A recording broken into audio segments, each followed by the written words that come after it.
नमस्कार, मैं डॉक्टर चैतन्य हूँ और हम देख रहे हैं हमारा चैनल क्रिटिकल केयर बेसिक्स और इसमें हम देख रहे हैं ECG tutorial. This is the 13th ECG tutorial और इसमें हम देख रहे हैं कोरोनरी आर्टरी डिसीज पार्ट 3। दो लेक्चर्स हम कोरोनरी आर्टरी डिसीज पे देख चुके हैं और मायोकार्डियल इंफार्क्शन की अलग अलग कुछ छटाएं, अलग अलग कुछ उसमें के टॉपिक्स कुछ अभी भी शेष है। कुछ इस वीडियो में हो सकता है एक आध वीडियो और लगे उसके लिए। उसके बाद we will complete the acute coronary syndrome and coronary artery disease. उसके बाद हम रिदम एंड कॉम्प्लेक्स पे जाएंगे। सो इस लेक्चर में let's begin with coronary artery disease part 3।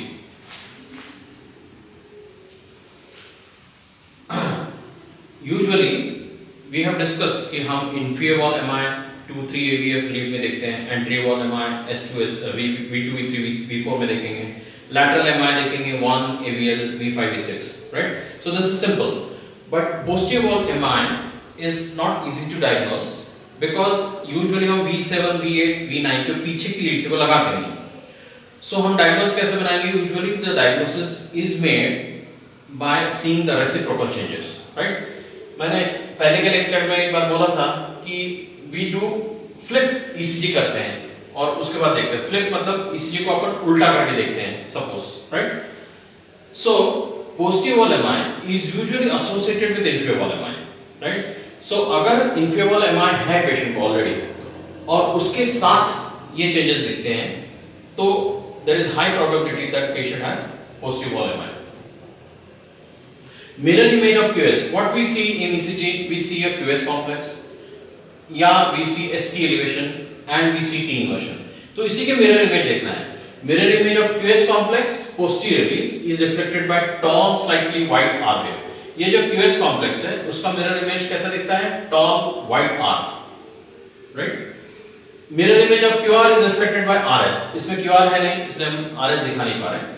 Mirror image of coved ST, ये जो कोड ST सेगमेंट है, ये इसका mirror image is seen by ST depression with concavity upwards, right? And lastly mirror image of symmetrical T waves, T inversion is seen by a positive upright T wave, right? ये जो upright T wave है, the upright T wave is essential characteristic of posterior wall MI, right? हम examples देखते हैं। For example, this patient has a clear-cut inferior wall MI, right? So in lead 3, lead 2 and AVL there is clear-cut ST elevation, and in V1, V2 and AVL there is ST depression. So this is inferior wall STEMI. But what is more is the patient has tall R, V1 और V2 दोनों में tall R है. So this goes in favor of posterior wall MI. Plus there is ST depression with concavity upwards and a positive T wave. This is a positive T wave, right?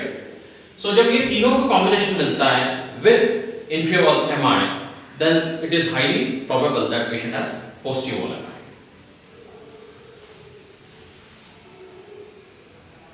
Second चीज जो हम MI में देखना चाहिए is right ventricular MI.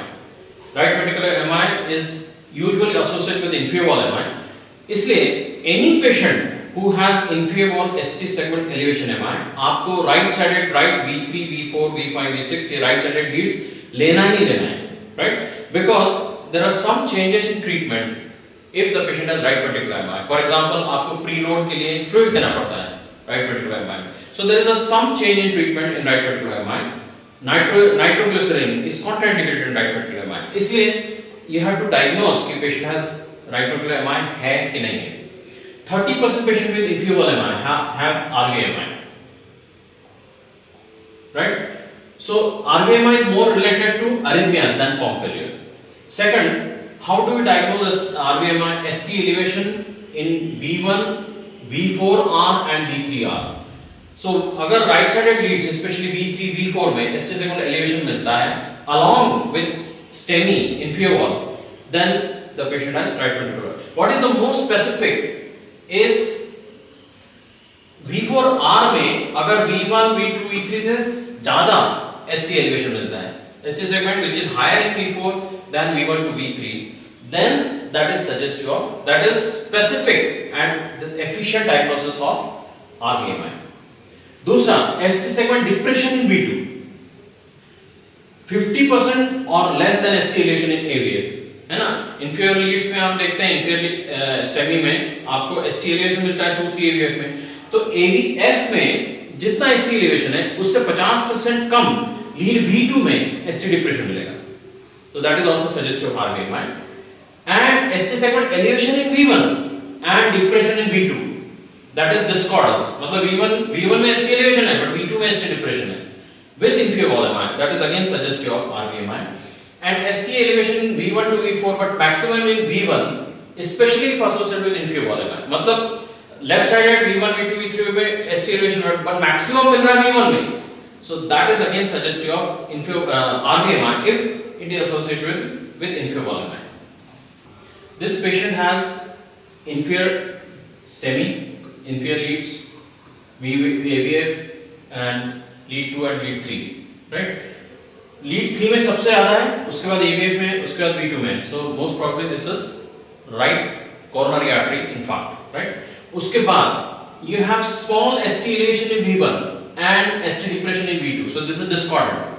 This is in presence of inferior wall STEMI. अगर V1 में ST elevation है plus V2 में depression है, ये discordance is suggestive of RVMI. But what is most important is ये V4R है, ये सब बाकी सब लेफ्ट साइडेड लीड्स हैं, दिस ये मैंने यहाँ पे जोड़ा है V4R.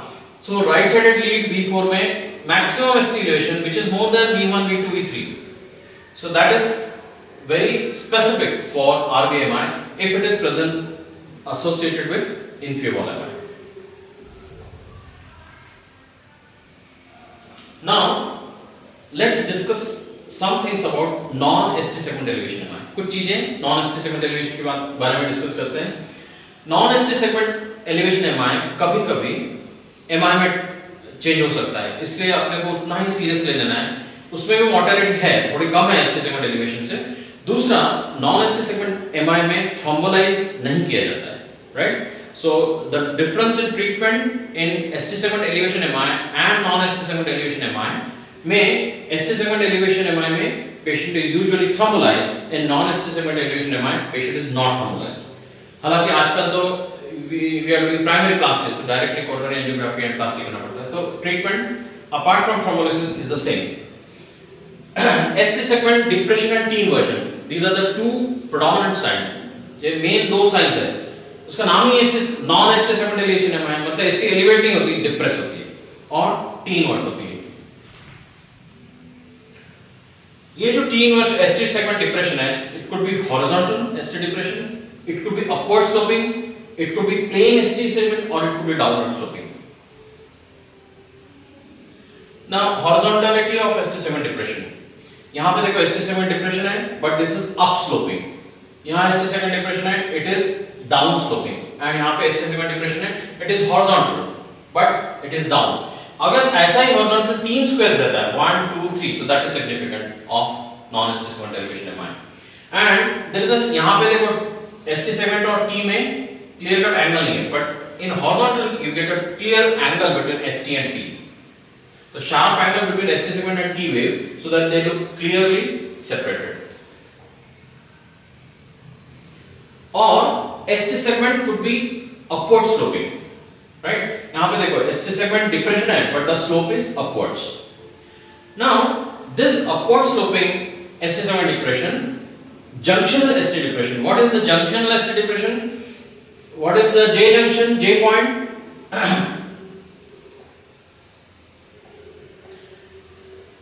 J point is the end of QRS and the beginning of ST segment. So this is the J point यहाँ पे, right? Now ये J point नीचे चला गया है and this ST depression upslope. So this could be sometimes normal. When it could be normal, जब atrial repolarization wave मिलती है तब. Normally क्या होता है? We do not see atrial repolarization wave because जब atrial repolarize होते हैं तब यहाँ पे QRS complex रहता है. तो we do not see atrial repolarization wave. For example, ये यहाँ पे देखो, this is a complete heart block. यहाँ पे ventricle की wave है नहीं. So this is atrial depolarizer wave and this is opposite directed atrial repolarization wave. So कभी-कभी you see the junctional atrial repolarization wave. So in that case अगर atrial repolarization के कारण ST depression सा लग रहा है, in that case this parabola is not broken. ये parabola जैसे ये PR segment, ST segment and proximal limb of T, ये तीनों मिला के एक parabola में फिट होते हैं. अगर ऐसा है तो this is physiological और normal junctional ST segment depression, right? But ischemia में क्या होता है? This parabola is broken. Right? In अगर upsloping ST segment है, junctional upsloping ST segment depression है, तो आपको ये देखना ये parabola जो बनता है कैसे? PR segment, ST segment and proximal limb of T wave. अगर ये ऐसे parabola में fit हो रहा है, then that is not, it could be physiological or normal ST segment depression. But in this case, if this parabola is broken, this is clearly abnormal ST segment depression.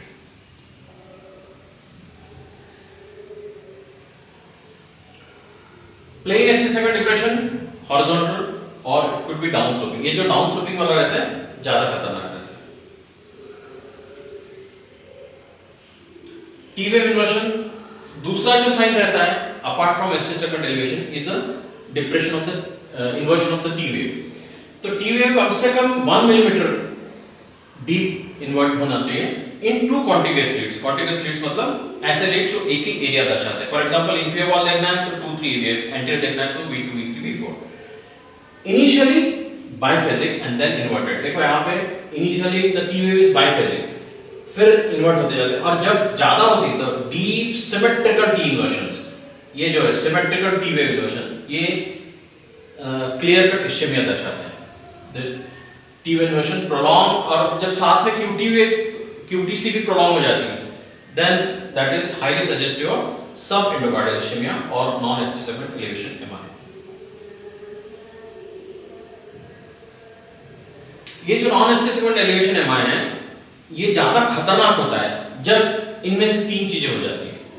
For example, left bundle branch block, right? A new onset left bundle branch block मतलब patient को पहले left bundle branch block नहीं था ECG में, अभी उसको chest pain आया, he has come with acute coronary syndrome और अभी उसको लेफ्ट बंडल ब्रांच ब्लॉक आया. So that is practically STEMI equivalent. मतलब इसको STEMI जैसे माना जाएगा. Even you can thrombolize this patient. So ये अगर ऐसा हुआ तो definitely खतरनाक है. अगर ST segment deviation more than 0.5 मतलब हाफ स्मॉल स्क्वायर से ज्यादा ST डिप्रेस हुई है तो वो भी खतरनाक है. और T inversion अगर 3 मिलीमीटर से ज्यादा डिप्रेस हुए तो वो भी खतरनाक है. तो अगर तीन चीजें हैं तो they are more dangerous. अभी तक अपन जो बात करते रहे, we were talking of ventricular MI, but atrial MI भी दिखता है क्या? हाँ दिखता है. Atrial infarction is seen in the PTA segment. What is PTA segment? PTA segment PR segment का वो पार्ट है जो P wave के अंत से Q wave के बिगिनिंग तक. So that is called a PTA segment. और atrial infarction में ये PTA segment यहाँ ऊपर जाता है या नीचे आता है? यहाँ पे देखें ये PTA segment ऊपर चला गया. Abnormally horizontally depressed PTA segment. यहाँ पे देखो PTA segment depressed हो गया. और you can see PTA elevation और you can see a wide P wave. अगर ऐसा दिखता है so patient can have atrial infarct. कभी-कभी उसके कारण rhythm abnormalities मिलेगी. For example, sinus arrhythmia मिलेगा, tachycardia, bradycardia. आपको atrial ectopics मिलेंगे. ये जो रिदम एब्नॉर्मलिटीज हैं, हम अभी रिदम डिस्टर्बेंसेस जब ECG में पढ़ेंगे तब इसके बारे में विस्तृत चर्चा करेंगे. तब आपको समझ में आ जाएगा. You can get flutter, you can get atrial fibrillation, you can get bradycardia, you can get even arrest, right? So heart रुक भी सकता है. So atrial infarct is by no means a simple or a benign problem. Abnormalities of AV node, you can get AV blocks, right? अब ये ECG में atrial infarction देख रहा है. यहाँ पे देखिए, है ना? ये अपन लीड 2 में क्यों देखते हैं कि लीड 2 में usually P wave is always upright, है ना? So यहाँ पे you see the P wave के बाद ये PTA segment is depressed. इसको यहाँ बड़ा करके दिखाया है. This is the normal PTA segment. ये PTA depressed हो गई. So this is atrial infarct. ये PTA elevate हो गई. ये P वाइड हो गए. So all these changes are suggestive of atrial infarction. Now myocardial infarction में you can get a series of different types of arrhythmias मिल सकते हैं. Conduction abnormalities मिल सकते हैं. You can get sinus tachycardia, bradycardia. You can get ventricular ectopics, ventricular tachycardia, ventricular fibrillation. Atrial arrhythmias मिल सकते हैं. Conduction blocks मिल सकते हैं. Heart blocks मिल सकते हैं. Right? Conduction blocks मतलब left bundle branch block, right bundle branch block, fascicular block ये अपन देख चुके हैं. Heart blocks अभी आने वाले rhythm abnormalities में हम देखेंगे. So there is a very myriad picture which can develop in MI according to which artery is blocked और कौन सा conduction segment को blood supply नहीं मिल रहा है. Now this is an example of a complete heart block, right? So what is complete heart block? जब अपन discuss करेंगे heart block तभी डिटेल में चर्चा होगी. For beginners अब तक को यही देखना है कि for example this P, Q, R, S and T. So this is the normal PQRS segment. जब ये जो P wave है ये क्या बताती है? Sinus node से rhythm आ रहा है. और what is PR segment? PR segment is from beginning of P to beginning of Q. So what beginning of Q? Sorry यहाँ पे beginning of Q. So what does it suggest? The time taken by current in the AV node, right?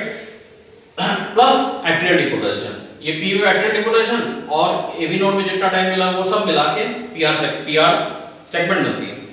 That is normally 5 small squares और 0.2 seconds. जब ये time ज्यादा लगता है यहां से वेंट्रिकल में करंट आने के लिए, वेंट्रिकल में करंट आने के लिए एक ही रास्ता है, that is through the AV node, right? Atria से जो करंट निकलता है वो एवी नोड के थ्रू ही वेंट्रिकल में जाएगा. सो अगर वेंट्रिकल एवी नोड में कंडक्शन डिले होता है, काम नहीं करता है, थक जाता है, सो आपको ये जो पीआर इंटरवल, पीआर सेगमेंट है, that gets prolong more than 5 small squares. So that is called as first degree AV block. अगर कुछ पी वेव आगे गई नहीं, मतलब जैसे ये पीक्यूआरएसटी है, फॉर एग्जांपल ये P Q R S T है ना, फिर P Q R S T ऐसे रिदम चल रहा है, फिर पी वेव आई और क्यू आर एस टी आया नहीं उसके बाद, that is called as second degree heart block. अगर ये पी आर इंटरवल धीरे धीरे बढ़ते गए और फिर क्यू आर एस नहीं आया, दैट इज सेकंड डिग्री का मोबिट्स टाइप 1, और सडनली पी के बाद क्यू आर एस गायब हो गया, तो that is Mobitz type 2 second degree heart block. ये अपन जब ब्लॉक्स डिस्कस करेंगे तब डिटेल में आएगा. अभी फिलहाल इतना ही समझना है कि अगर P wave is not followed by QRS complex, that is called as second degree AV block. और थर्ड एवी ब्लॉक मतलब पी का कोई संबंध नहीं, क्यूआरएस का कोई संबंध नहीं. जैसे यहां पे दिख रहा है, this is inferior wall SC segment elevation है माइंड, और यहां पे देखो ये पी वेव्स है, ये पी वेव यहां क्यूआरएस में चले गए, ये पी वेव क्यूआरएस के पहले है, ये पी वेव इसका क्यूआरएस से कोई संबंध नहीं. तो कुल मिला के जैसे पी वेव और क्यूआरएस ये हस्बैंड वाइफ है, उनका डाइवर्स हो गया. पी वेव अलग ही चल रही है अपनी, क्यूआरएस का पी वेव से कोई संबंध नहीं. So that is called as complete heart block. So this is an ECG. Complete heart block क्यों हो गया? क्योंकि the problem with the blood supply of AV node in inferior leads, inferior wall M. यहां पे देखो inferior wall stemming sinus arrest. Sinus arrest मतलब P wave generate ही नहीं हो रही, right? And junctional escape rhythm. फिर अगर हमने देखा था अगर साइनस नोड से रिदम जनरेट नहीं होगा तो क्या होगा? एवी नोड अपना रिदम जनरेट करेगा. So now AV node has generated its own rhythm. इसलिए आप रेट देखो कितना है, ये आ रहा है,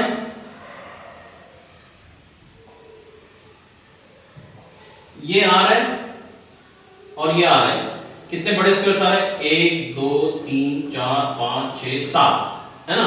So 300 divided by 7, so approximately rate is 40 45 के बीच में.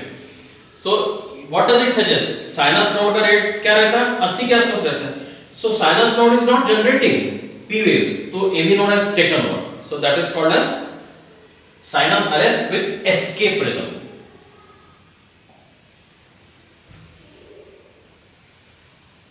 Again यहाँ पे complete heart block है with ventricular escape rhythm. यहाँ पे वेंट्रिकल से रिदम, ये वेंट्रिकल से रिदम आप क्यों बोल सकते हैं, एवी नोड से क्यों आया, क्योंकि यहाँ क्यूआरएस वाइड हो गया है। तो जब भी there is a problem in the ventricle there will be problem in the QRS, क्योंकि क्यूआरएस क्या दर्शाता है, वेंट्रिकुलर डीपोलराइजेशन, है ना। टी वेव क्या दिखाता है, वेंट्रिकुलर डीपोलराइजेशन। सो जब भी इस चीज में आए there will be changes in ST and T. जब भी वेंट्रिकुलर डीपोलराइजेशन में प्रॉब्लम है there will be widening of QRS. So ये क्यूआरएस वाइड क्यूआरएस है और ये पी वेव है, ये देखो पी वेव या ये पी वेव, ये पी वेव, ये पी और क्यूआरएस का कोई संबंध नहीं है। सो that is complete heart block. कौन सा एमआई है, see this is the inferior MI, ST segment elevation, है ना। यहाँ पे रेसिप्रोकल एस्टर डिप्रेशन एंटी में। सो this is inferior wall ST segment elevation MI with complete heart block with ventricular escape rhythm. See the rate 1 2 3 4 5 6 7 8। So rate is about 35, right. So heart rate इतना कम है, क्यों, क्योंकि sinus node काम नहीं कर रही, AV node भी काम नहीं कर रही, तो वेंट्रिकल ने अपना रिदम जनरेट करना चालू कर दिया। सो this is complete heart block. Now this is again STEMI with atrial fibrillation. Atrial fibrillation में normal atria से करंट निकलता है फिर वेंट्रिकल में जाता है। So this ऐसा कॉन्ट्रैक्शन चलता रहता है। यहाँ पे एट्रिया से 600 से ज्यादा इंपल्सेस आते हैं, ऐसे अनेक इंपल्स एक ही टाइम में, इसलिए there is no organised P wave. और कोई भी इंपल्स नीचे चले जाता है इसलिए देयर इज इर्रेगुलर रिदम। ये जब अपन रिदम डिस्टर्बेंस से देखेंगे तब देखेंगे, बट इन शॉर्ट आपको जस्ट रियलाइज करने के लिए मैं ये डाला है कि एसटी सेगमेंट एलिवेशन एमआई में क्या क्या रिदम एब्नॉर्मलिटीज मिल सकते हैं, कुछ भी मिल सकता है। फॉर एग्जांपल यहाँ देखो क्यूआरएस क्यूआरएस क्यूआरएस, ये देखो यहाँ पे 3 स्क्वायर्स आए, यहाँ 2 आए, यहाँ 2 से भी कम आए, यहाँ पे फिर ज्यादा है। So their rhythm is irregular, टक टक टक टक टक टक टक टक टक टक टक। देयर इज नो रेगुलरिटी, है ना। तो रिदम कैन बी रेगुलर या कोई इर्रेगुलरिटी, तो इर्रेगुलरली रेगुलर और इर्रेगुलरली इर्रेगुलर, मतलब कोई भी रेगुलरिटी नहीं है। That is typical A and there are no P waves. So दो चीजें डायग्नोस करने के लिए, rhythm irregularly irregular, R waves and no P waves. और कौन सा पेशेंट है again, inferior wall MI. So this is atrial fibrillation. Now ये पेशेंट आया और he had sudden ventricular tachycardia. अब वेंट्रिकुलर टैकीकार्डिया क्यों बोलेंगे इसको, क्योंकि see the QRS, very wide QRS, और इसको तुरंत patient was haemodynamically unstable, shock लगाया गया एंड शॉक के बाद what you see is anterior wall MI. So patient had anterior wall MI, anterior wall MI के कारण उसको वेंट्रिकुलर टैकीकार्डिया हो गया। नो अब जब हम ब्लॉक्स डिस्कस करेंगे तो ये मोबिट्स टाइप 1 टाइप 2 डिस्कस करेंगे। मोबिट्स टाइप 1 और टाइप 2 ये दो प्रकार हैं काय के सेकंड डिग्री हार्ट ब्लॉक के। सेकंड डिग्री हार्ट ब्लॉक की मैंने परिभाषा क्या बताई कि पी वेव आगे चल के क्यूआरएस से फॉलो होती नहीं, मतलब पी वेव क्यूआरएस जनरेट ही नहीं कर पाती। पर जब धीरे-धीरे पीआर सेगमेंट बढ़ते जाता है, मतलब एवी नोड थक जाती है, तो एवी नोड कंडक्शन टाइम बढ़ते जाता तो पीआर सेगमेंट लंबी होती है, फिर लंबी होती है, फिर क्यूआरएस आता ही नहीं। That is called as Mobitz type 1 या वेनके बैक ब्लॉक। तो यहाँ पे देखो इस inferior ST segment elevation MI and what you see is see the PR segment. यहाँ पे पीआर सेगमेंट छोटी है, यहाँ पे बड़ी हो गई, फिर यहाँ पे क्यूआरएस गायब हो गया। सो धीरे-धीरे पीआर इंटरवल बढ़ते जाते हैं एंड देन पी के बाद क्यूआरएस आता ही नहीं। तो दैट इज वेनके बैक्स और Mobitz type 1 block again due to MI. Now जो heart block inferior wall MI में होता है और heart block anterior wall MI में होता है, दोनों में कुछ फर्क है। क्या फर्क है ये हम अभी शॉर्ट में डिस्कस करते हैं। इंफीरियर वॉल एमआई में रिफ्लेक्स वेगस स्टिमुलेशन होता है, उसके कारण कभी-कभी ब्रैडीकार्डिया होता है, या एट्रियल इन्फार्क्शन होता है, उसके कारण ब्रैडीकार्डिया होता है। और ये जो पीडीए आर्टरी रहती है, अपन देख चुके हैं, PDA is most commonly supplied by the generates from the right coronary artery. तो पीडीए आर्टरी बंद होने के कारण एवी नोड का ब्लड सप्लाई बंद हो जाता है।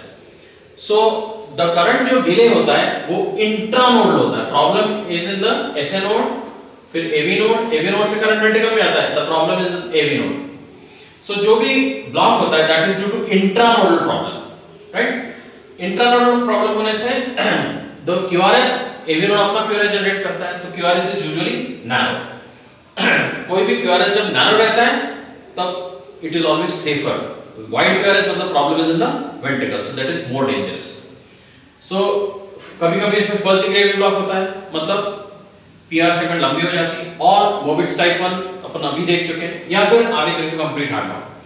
बट यूजुअली ये कंप्लीट हार्ट ब्लॉक 2-3 दिन में अपने आप रिवर्ट हो जाता है, तो it is less innocuous, less dangerous. अगर पेशेंट को सिम्टम्स है तो आप टेम्परेरी पेसिंग डाल दो, पर पेशेंट को परमानेंट पेसमेकर बहुत कम बार लगता है। यूजुअली अपने आप देयर इज रिकवरी, स्पेशली अगर आप एंजियोग्राफी एंजियोप्लास्टी कर दो तो ये जो रिदम है रिकवर हो जाता है, तो patient usually does not require permanent pacemaker.